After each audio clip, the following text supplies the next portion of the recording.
During this episode, I will include some of the costs of our vacation, including travel, food, accommodation, and activities. In my experience, the expenses were about average with other small beach towns in Luzon, the Philippines' largest and most populous island. We had learned the morning on the second day of our trip that there were some war games the Philippines were participating in with our friends from Australia. So we quickly jumped into a banca boat for the last available day to venture out into the ocean. So while I discuss some expense details, you can view the beautiful backdrops of Camara Island and Anawangin Cove. I'm going to discuss transportation first. For many, a 5-hour motorcycle ride from Metro Manila to Pundaket is unbearable.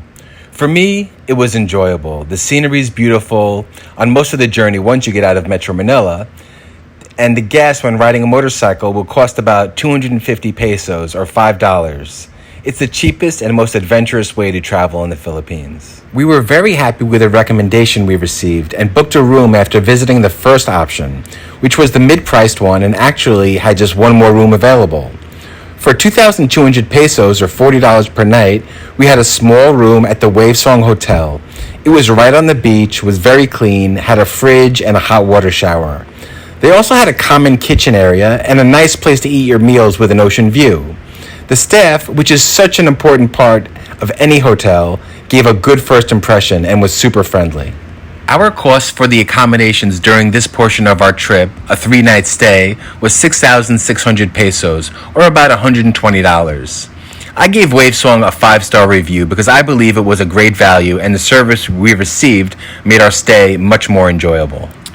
Now on to my wife's most important part of any vacation, the food.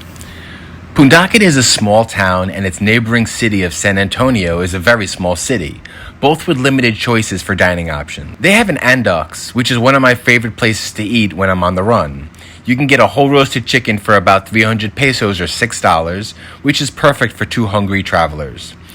The one Western-style restaurant, which was pictured in our last video, was CMC, which was by far the best option in my opinion. Each time we visited there were other locals and expatriates alike who were obviously all regulars and the staff knew their names. They have a mix of local and Western cuisine. Their balalo was amazing and chicken cordon bleu, which is a chicken breast stuffed with ham and cheese, was very tasty. Our food expenses totaled 5,500 pesos or $100. But you could more than cut this expense in half if you were willing to cook some of your own meals. At Next Level Travel PH, we will show many of the great locations in the Philippines, from cities, provinces, and islands, and discuss how to get the most of your hard-earned money and enjoy only the best experiences.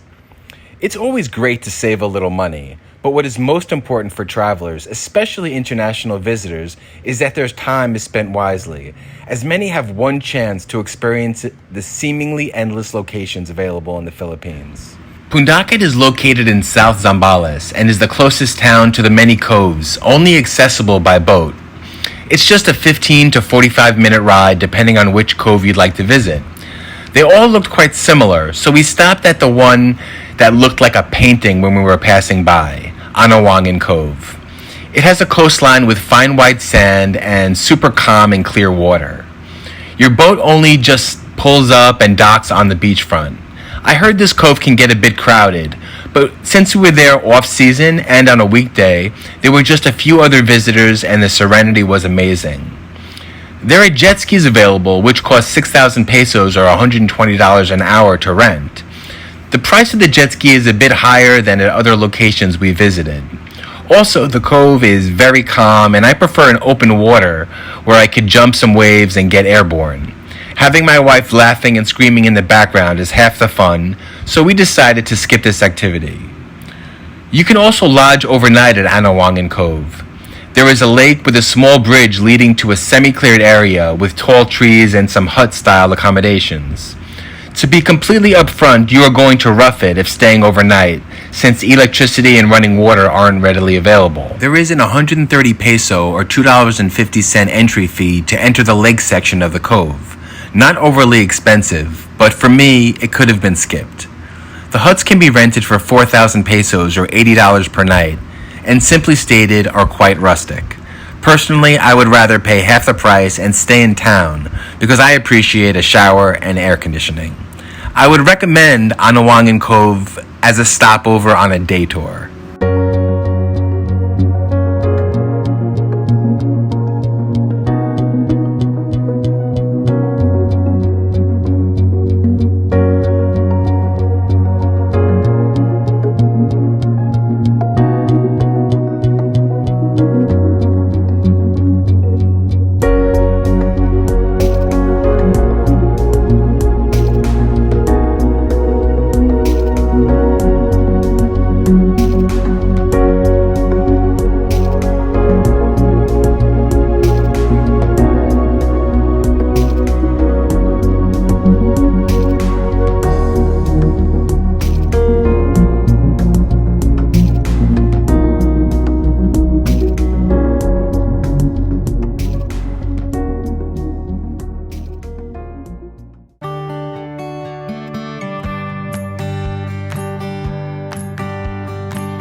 There are no entry fees on the islands. When you arrive at Capones or Camara Island, your captain will just drive the boat right onto the sand, and you could jump off onto the beach.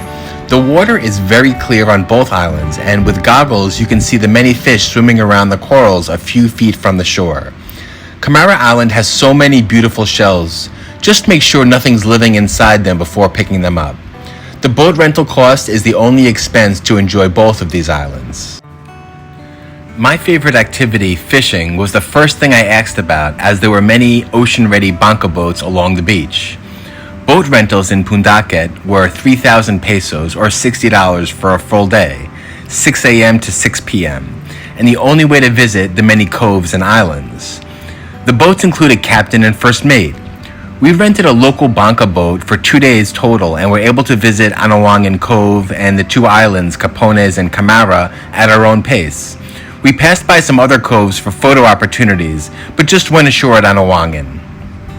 We decided where we wanted the boat to go and for how long, and spent a lot of our time fishing in the ocean and snorkeling the reefs around the islands. This is the advantage of renting a boat, and for the price of a full day, I highly recommend it. If you want to go fishing, it's necessary to bring your own rods and gear, and for snorkeling, having your own snorkel or at least goggles is recommended. This was the first stop on what we expected to be a week's tour of Zambales, with island hopping and endless Zambales beaches, and so far it was smooth riding and sailing. This is, although, about to change. As you will see in our next video, Mother Nature isn't always cooperative with your plans. In a few days, we will be releasing the next leg of our trip north to Candelaria, where we get hit with a typhoon and have to ride through floods and have river rapids blocking our path between two mountains, trying to head west away from an angry ocean.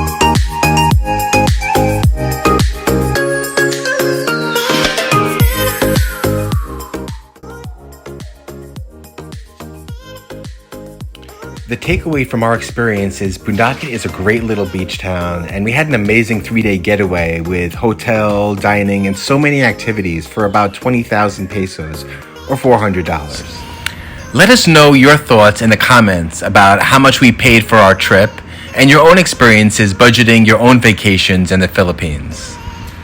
I hope that everyone enjoyed this video and are more informed about the cost of traveling and vacationing in the Philippines.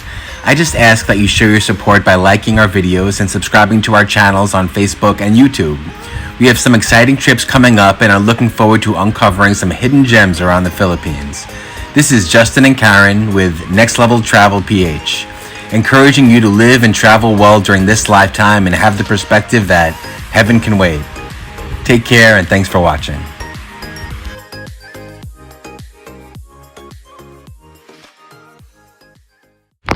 The skies opened up and we were glamorously riding through the storm. We tried our best to avoid the tidal waves from the oncoming traffic with mixed results. Will my Honda make it across the lake-sized puddle was the only thing on my mind.